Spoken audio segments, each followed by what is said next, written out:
Here we are at Donington Park. It's about 7:30 now. Arrived at 7 o'clock.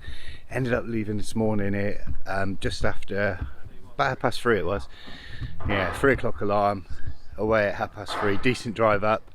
Ended up hooking up with another driver on the way up through as well. So it's looking like a decent day today. I thought it might be raining, but we had a lovely clear ride up. You see that the cars are starting to arrive. We all assembled in the Launchpad building for a coffee, a chat and to sign on. For the first time, all of the Academy cars got lined up together on the tarmac lake. It really was quite a sight. This led us to the first activity of the day, the hilarious Le Mans start. Well, this activity sounded easy enough. Jump in your car, get yourself strapped in and beep the horn. How simple could that be? Actually not. It must have taken a good 15 minutes for us all to actually get securely in our car and ready to go. Here's a little shout out for Dean. He was really keen to see his car in the vlog. And what a classic looking Caterham Dean's got, with the lovely bare aluminium, the vintage green panels and the yellow noseband. There's the first couple of sessions done of the morning. The first one was practice start, something you very rarely get to do, and it's really important because you can actually make a couple of places easily with a good start, and that can take you a long time battling in race. So important to do that. That was session one. And then the second part was the slalom course, in and out of the cones, through the gates, standing start to a stop to finish. So testing lots of skills, particularly really brings out the understeer in these cars. They do tend to understeer, so you've got to steer as much with the throttle as you do with the steering wheel, so on and off the throttle to actually get those front tires to grip into the tarmac and get you around the corner. So a really good place to practice it safely, loads of runoff. Here's Jonathan Jarrett, MD of Oakmere. He popped in to see how we were getting on. Absolutely loved this Morgan. Caterham then provided us with lunch from the superb Garage 39 at Donington. Here you can see a historic racing car on display right inside the restaurant. Absolutely fantastic. I didn't take note of actually what it was, so if you know, please do pop it in the comments below. It'd be really nice to find out. In the afternoon, the competition really began to hot up. We were going to put all of the skills we learnt together from the morning session into what was known as the Super Slalom event. A couple of practice runs and a couple of time runs against a stopwatch, and we were split into our groups, and for the first time the competition began. The result of the Super Slalom was actually just a couple of seconds separating first place from last place. I know what cost me my place, and it was overdriving. Sideways might look kind of cool, but it definitely isn't fast. I know this, and I just didn't even listen to my own great advice. Well, lesson learnt there for the rest of the season. I must be honest, I am impressed with the quality of driving from many of the drivers.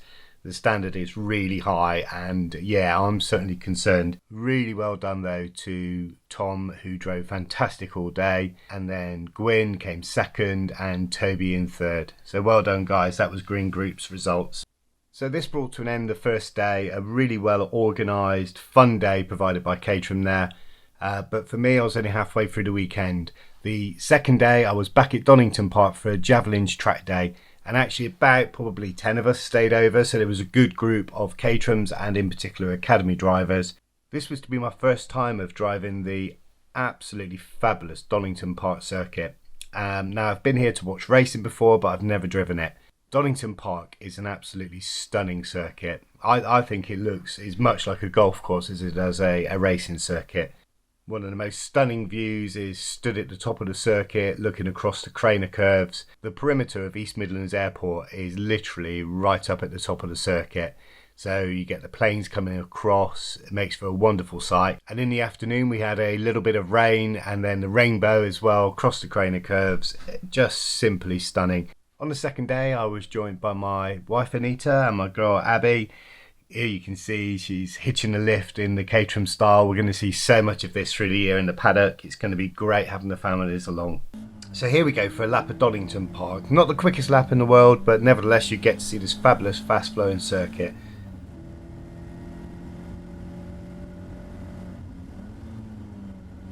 At the end of the main straight it's the fairly slow Redgate corner. From here it's full throttle and into a fantastic series of flowing corners. The first is the flat out Hollywood and then down through the Craner curves. Decelerating and down into third gear for the old hairpin and then back on the throttle.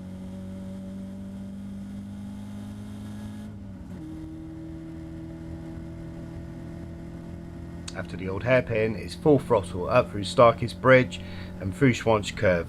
Then it's hard on the brake for McLean's.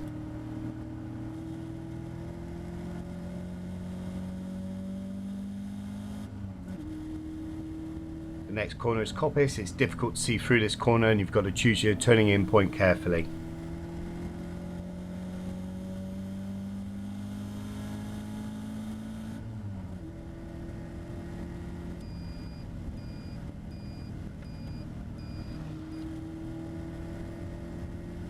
Back on the throttle and along the straight, and now lining up for the Fogarty S's.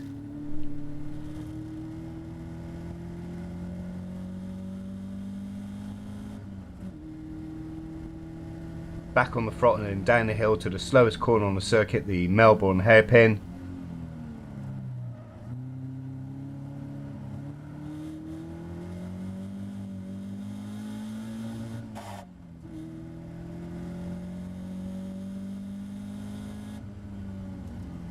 And then the last corner on the circuit is Goddard's.